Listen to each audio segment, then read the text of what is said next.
Hey guys, welcome back for another episode of Not the Girl Next Door. I'm your host, Meg Reynolds, and today's episode, I've been trying to ponder of what else can I talk about, right? I've been doing a lot of solo episodes lately, and I think it's just because I'm going through this weird phase in my life where I'm gonna be honest, guys, I've been struggling mentally. And it's not because any particular thing happened. Like nothing happened.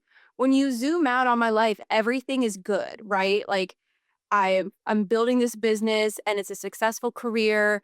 I've got great friends. I live in a city on my own. Like there's nothing really wrong with my life.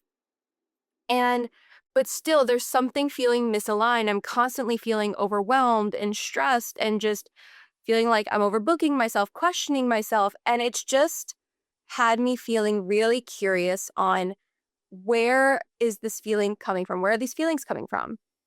And so it made me ask the question to myself, did curiosity really kill the cat? Or is curiosity actually the thing that's keeping us alive in all aspects of our lives, socially, romantically, emotionally? Because I didn't even know this until I started kind of researching for this episode and brainstorming on it. But curiosity killed the cat isn't even the full phrase. And when you hear the second part of the phrase, it actually makes so much more sense and changes the meaning as we know it of this phrase entirely. Because the full phrase is curiosity killed the cat, but satisfaction brought it back. That literally changes the entire meaning because for our entire lives, oh, curiosity killed the cat. Like, don't go looking for things. Don't search for more. Don't search for the hidden meaning. Like, we've been trained to not look deeper at things when in actuality, the full phrase shows us that we really should, because when you get the answers that you need, you're satisfied. Question of curiosity has led me to think not just on curiosity, but connection, how we show up in our lives, how we show up in dating. And weirdly all in all, it's also made me think about Tell Me Lies in the series finale. And you're like, May, how did you get there? Just bear with me. I promise it will make sense. You guys know I love Tell Me Lies. I love that show. I don't even know how many episodes on it at this point, and I've talked about it so much. And so when I heard that season 3, we got the confirmation that this was it, that the show was ending here.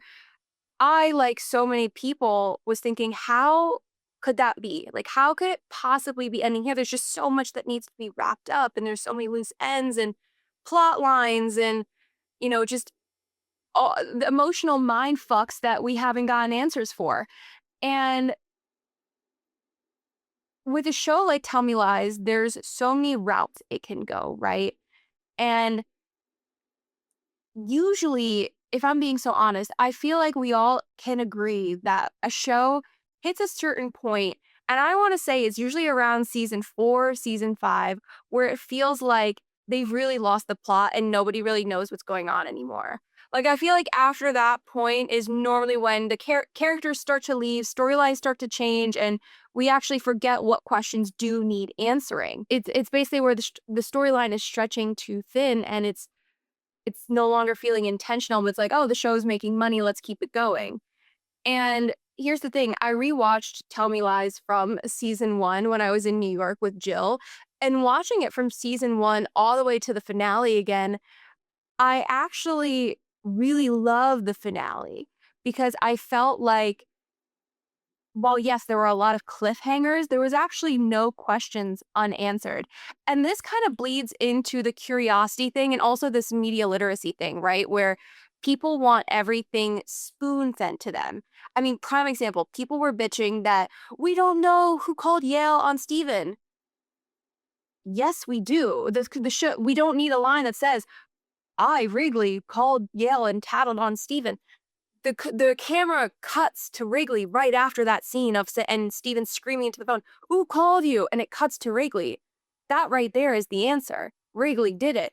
And the fact that people can't pick up on these cues anymore and can't be curious enough to find these conclusions themselves is a big problem with media literacy and just TVs and stories in general. The point I'm trying to make is a lot of the time, stories in general, not just our own life stories, but stories in general, they feel very chaotic when you're in them. But then when you zoom out and look at the whole picture, you realize that there was meaning all along and everything that you needed was right there. And that is a lot like dating and life in general. But also, the show itself ends on a cliffhanger. And I know a lot of people didn't like that, but I feel like a lot of TV shows of the past end on some sort of cliffhanger. Like my mind immediately goes to Friends, right? Like the show ends, they moved out of the apartment.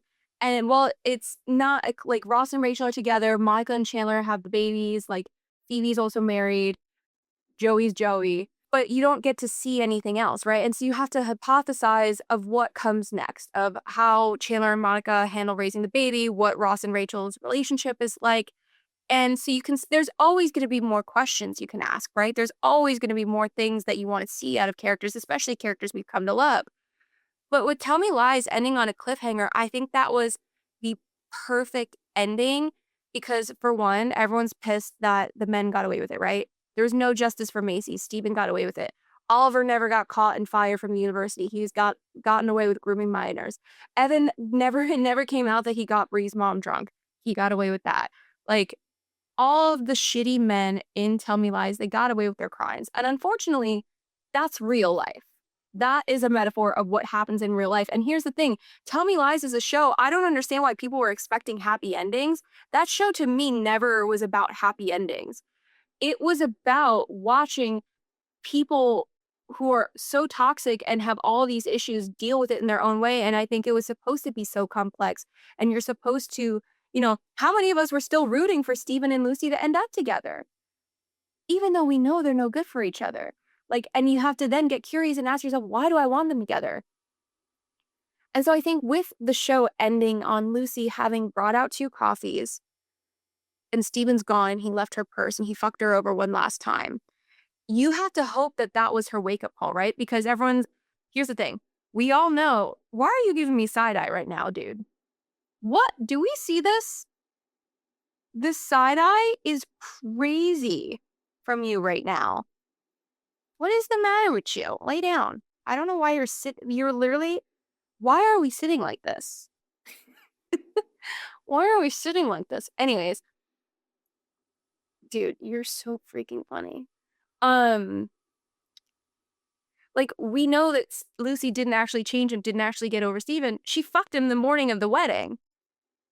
And so you can sit there and say, like, oh, that was her moment. No, she wanted him to choose her in that moment. We all know that. We all know that. She secretly, like, she fucked her own relationship with Max to fuck Steven.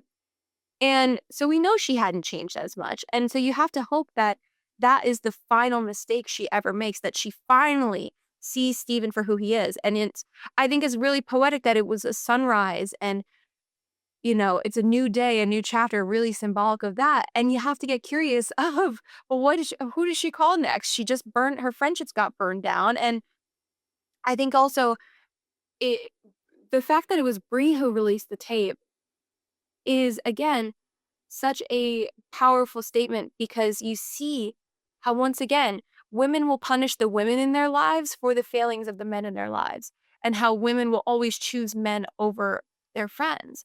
And yet the ironic thing and the biggest irony of all, which I don't see talked about enough with the fact that Brie released the tape, is that the only reason that Lucy made that tape was to try and protect Brie because she didn't want Steven to tell her that her and Evan hooked up, because she didn't want to hurt her any more than she already has. I'm not saying Lucy is right. I'm saying that the fact that the irony is not lost on me, and I'm not seeing it talked about enough.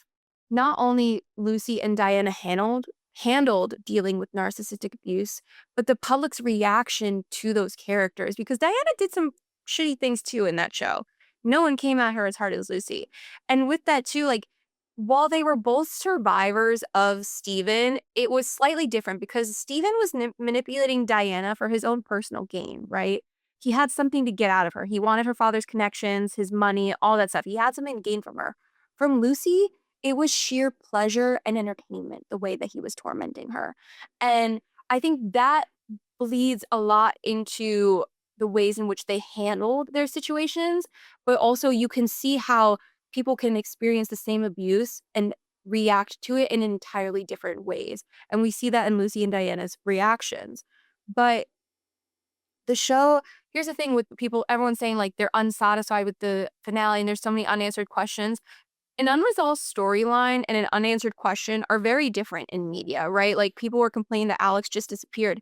Alex was a side character. His storyline was integral for the overall plot going on, but his story itself didn't require further explanation. We can all like assume that Bree distanced herself from him, or it came, maybe she told him that she's the one that released the tape and he didn't want anything to do with her anymore. Like there's a lot of assumptions and guesses that can be made. Same thing with why Bree's mom wasn't at her wedding. She cut her off after she went the whole Marianne Oliver thing. Like there's a lot of side characters don't need to be in the final story. And I personally, I think one thing I would have loved to see is how Lydia and Steven did get together. I think that's something I would have loved to see. But also, I can make enough assumptions about how that went down. Maybe it had something to do with Chris. Like, who knows? She went, like, there's a lot of assumptions to be made. The overall plot and the plot lines were resolved in this story. And I think anyone who doesn't like the ending too is maybe you're a happy ending person. You wanted to see Steven's life ruin, right? Here's the thing about somebody like Steven is they're never going to let themselves lose. They're always going to try and have the upper hand. He literally blew up his entire life just to say fuck you to Lucy. Like, it's insane behavior because he's insane. But like the show was not and never was going to be a happy ending show. And I think so many people just wanted that happy ending, whether that was somehow in a weird, twisted way, Steven and Lucy ending up together and you think he's finally changed, or Lucy is the one that comes out on top and like says fuck you to him, like whatever it is. And we had that one glimmering moment of hope when she confronts him at the wedding and is like, yeah, you're never going to change. But she's still inside was secretly like, but like maybe you could change for me. You know what I mean? But all that to say, Tell Me Lies is the perfect example of a show that you need to use your mind a little bit and pay attention. There's so much context and irony and metaphors and all these things. And here's the thing too is with curiosity and getting curious about the relationships in the show, but we should also be curious about the relationships in our own lives. And specifically in dating. I've talked about it in before, I think with Sabrina Zohar. She talks a lot about how you need to get curious in dating and you need to lead your questions with curiosity. And I fully believe that. However, when I talk about dating and relationships a lot, I want you guys to remember I don't think I'm a dating coach. I don't position myself as a dating coach. In fact, maybe you shouldn't take dating advice from me, right? Like I haven't been in a relationship in 5 years, but the way I am approaching dating is, you know, and that sounds bad for me to say, right? That you guys shouldn't take advice from me. But let me explain, because I'm approaching dating from the lens of someone who has been in a toxic relationship and who wanted to do the work on herself. And while I may not be in a relationship now, and I have not been in a relationship in a couple of years, I'm not speaking up from a place of authority. I'm speaking from a place of observation, from reflection, from my own identity. And I'm sharing my lived experiences with you guys as a way to maybe hopefully navigate your own. And that's what I'm saying. My podcast, my advice is not a one size fits all. Take what you need, leave what you don't is always what I say. And that's why I say don't take dating advice from me, take life advice from me. Because I'm not approaching dating from the lens of here's how you're going to get the guy. I'm approaching it from a place of who am I and how am I showing up in dating? How am I showing up in my relationships? Because that's what actually is determining connection. And this is where it ties into the curiosity piece of this episode, is because you have to get curious of what are my triggers? Why do I show up this way in dating? Why do people perceive me as this way in dating and relationships? Like, again, don't care what others think of you, but if you're constantly being perceived in one way, you may need to re-examine your behavior of, well, what am I doing that's giving off this vibe, right? And another piece of curiosity in just dating and relationships in general is something I've observed is as curious as women are, men seem to lack some sort of sense of curiosity. There's that stereotype, we see it all the time on TikTok where a boyfriend comes home from hanging out with the guys and tells his girlfriend that, oh, so and so got broke up with his girlfriend. They got in a fight. And she goes, why did they break up? What was the fight about? I don't know. I didn't ask. Prime example of the lack of curiosity right there. Curiosity is what drives relationships. It's a form of intimacy. It's a way to connect. And something with that, I'll never forget Haley, who's been on the podcast before. She's one of my best friends, and she told somebody who that my love language is asking questions. And she was like, you have to understand the way Meg connects with people is by caring about what's going on in their lives and asking them questions. And that's how she shows you that she cares. And one, a man could never, I felt so seen when she said that because I'm like, yes, like this is not me trying to be nosy or pry. Like I'm genuinely trying to connect. And it's just funny to have someone in your life describe you in a way that you want to be seen as. So satisfying. But anyways, I digress with that. For some reason, and again, it could be part of society, it could be the way men are raised. I don't have all the answers there, but I think for any men listening, I really need you to get curious about the people in your lives. Like ask them questions to show that you care. It also prime example is men knowing their girlfriend wears jewelry but not paying attention enough to know whether she wears silver or gold. Or, oh, he got her earrings, but she doesn't have her ears pierced. Things like that. And curiosity is what really leads us to be able to pay attention to the people in our lives and better understand them. And that's why I say curiosity is a love language in its own, because I think it's a form of love. It's an expression of love. It shows that you care, and it allows curiosity is what allows us to truly see our partners for who they are, not just, oh, this is my girlfriend. I know that they like X, Y, and Z, but no, truly see them as the person that they are. And that's why I think the phrase to be loved is to be seen, or no, the phrase to be seen is to be loved. The only way to accomplish that is with curiosity. In every love story that a woman is behind, and you always hear, oh, that's a man written by a woman. At its core, the number one thing that people say is that he sees her. He really sees her. He really gets her. He really knows her. And the only way to do that is through curiosity. Women want to be seen, and curiosity is what allows us to do that. And it's frustrating when men will remember all the stats of their favorite sports team, their favorite athlete, or these random obscure things that you're like, okay, where are these fun facts coming from? But they don't get curious enough about the people that they claim to love. And I think that's where a lot of women's frustration comes from with men, because is it a lack of caring, or do you just not have the skill set to get curious? And because this is not something you've ever had to do. Because again, to women, it seems like common sense, but that's not how men were raised. So no, curiosity didn't kill the cat, but a lack of curiosity is what kills connections. Because I want you to sit and think on your own life, and how many first dates have you been on where you felt like you were being interviewed? How many conversations feel like a performance and you're just going through the basic questions to, finish the conversation and move on with your night? So many people are too busy trying to be interesting that they forget to be interested in those people in their lives.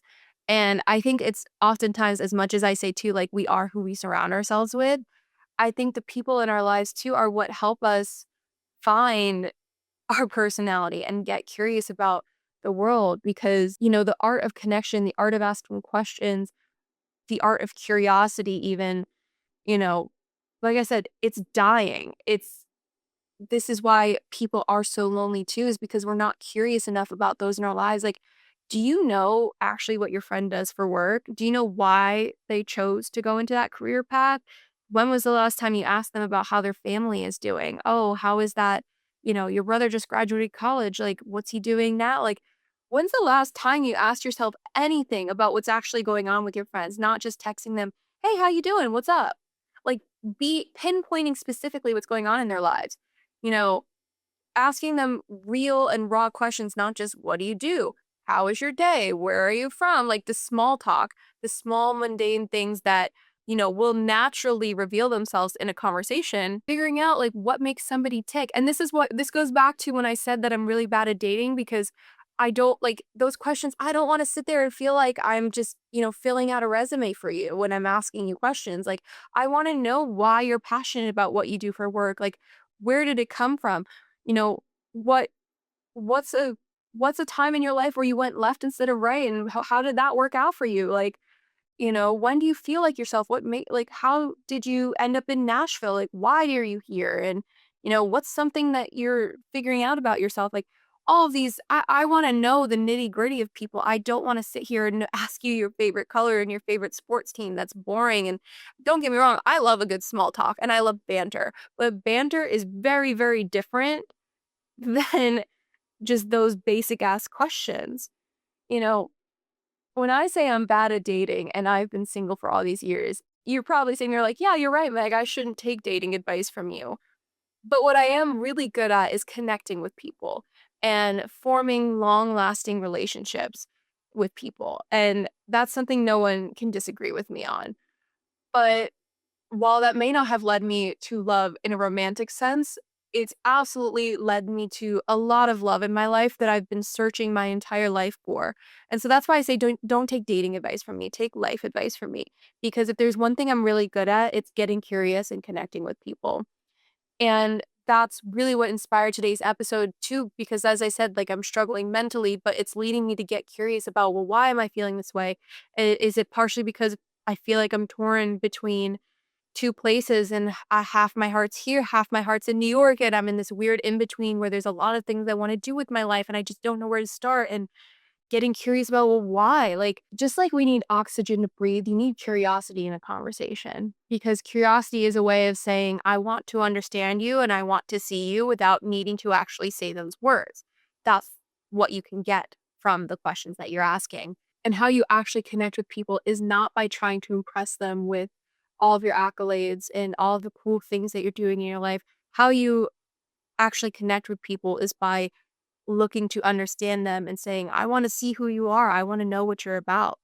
That's the difference. And I think that's why so many people don't know how to form relationships, friendships, just lasting, even business connections nowadays, because we've centered the individual so much that it's very me, me, me, me.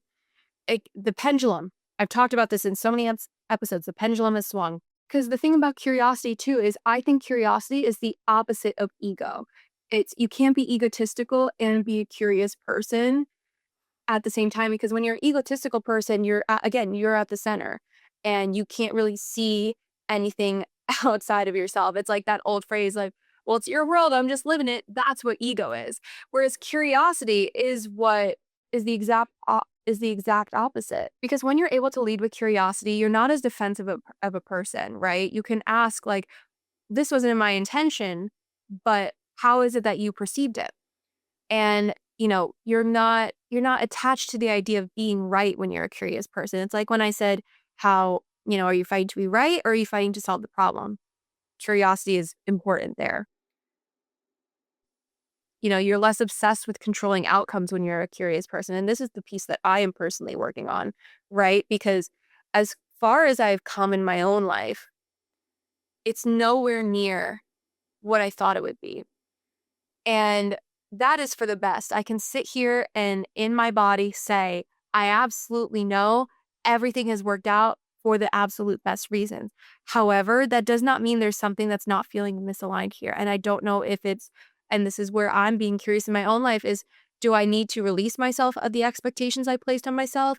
Is it, I feel I'm getting so focused on missing a romantic connection as I'm watching so many people in my lives find their person, and I'm feeling like, oh my God, I haven't met that person yet. Even though, again, I cognizantly know I have a lot of other things I'm focused on right now. I would even know if I could be a good partner to somebody. And this is how my mind works 24/7, guys. It is really overwhelming and exhausting sometimes.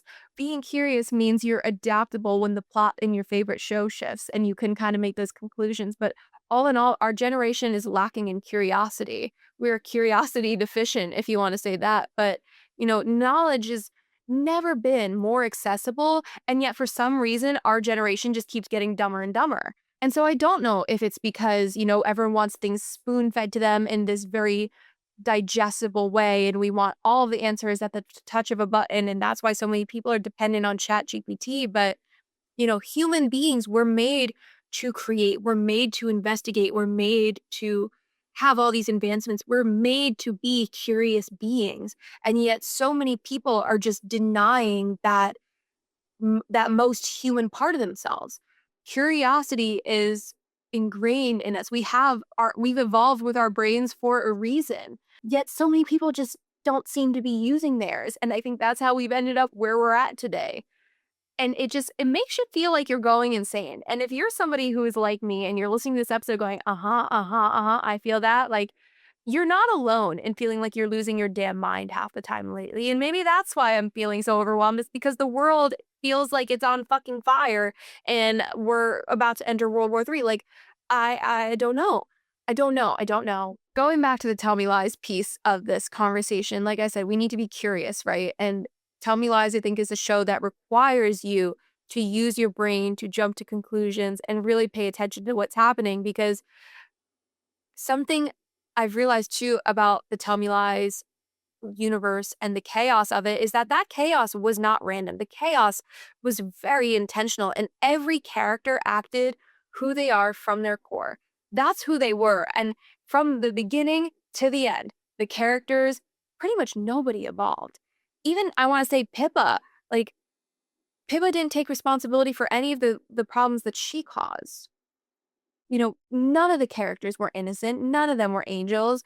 Like, they all did something fucked up in that show. Even Wrigley, who I will ride and die for Wrigley. He stole his best friend's girl. That's fucked. But like Evan, you know what I mean? Like, every character was so complex, and identity. It was a very identity driven story. It was a very identity driven story. It wasn't, there was no circumstance that was accidental.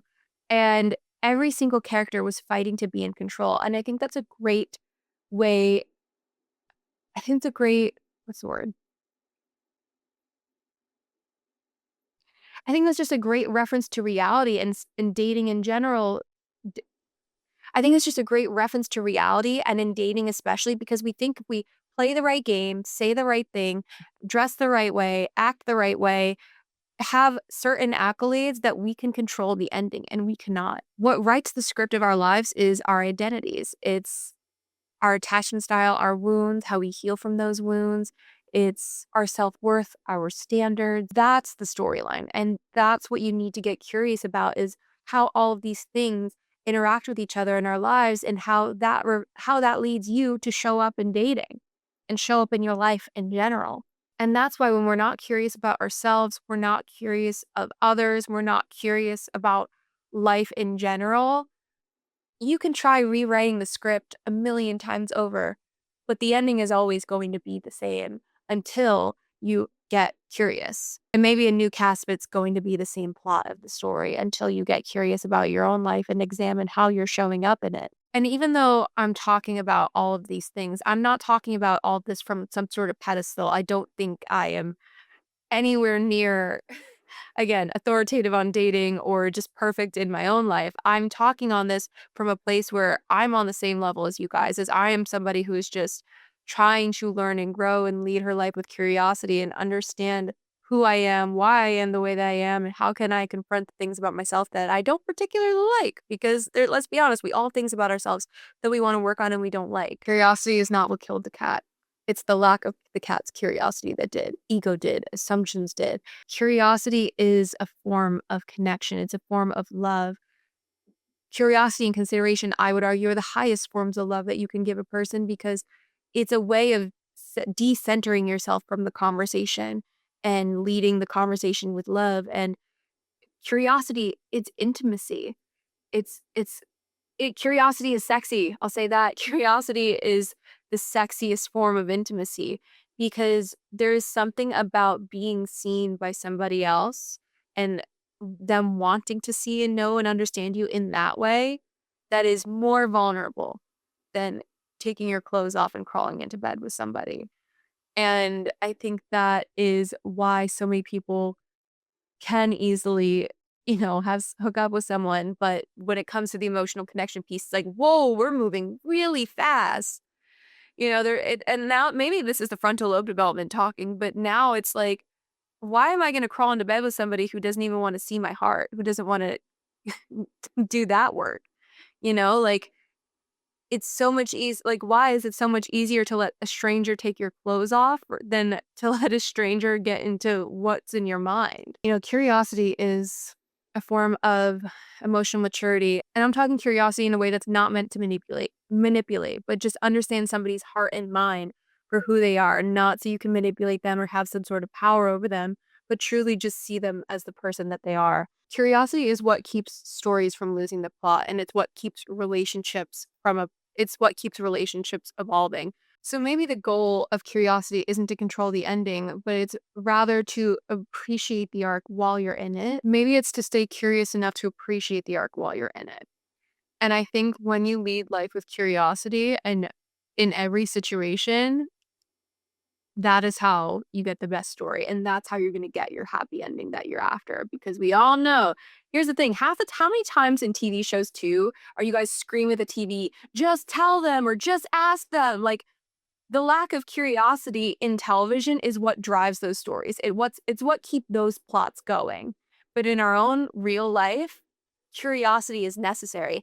And in Tell Me Lies, Steven was the most curious out of all of them, and that's how he was able to get away with the shit that he got away with. Is by being a curious person and jumping to the conclusions that he did. Like, nobody else figured out that it was Bree that released the tape. No one did. He was able to figure it out just by being curious. And being his manipulative little fuck self.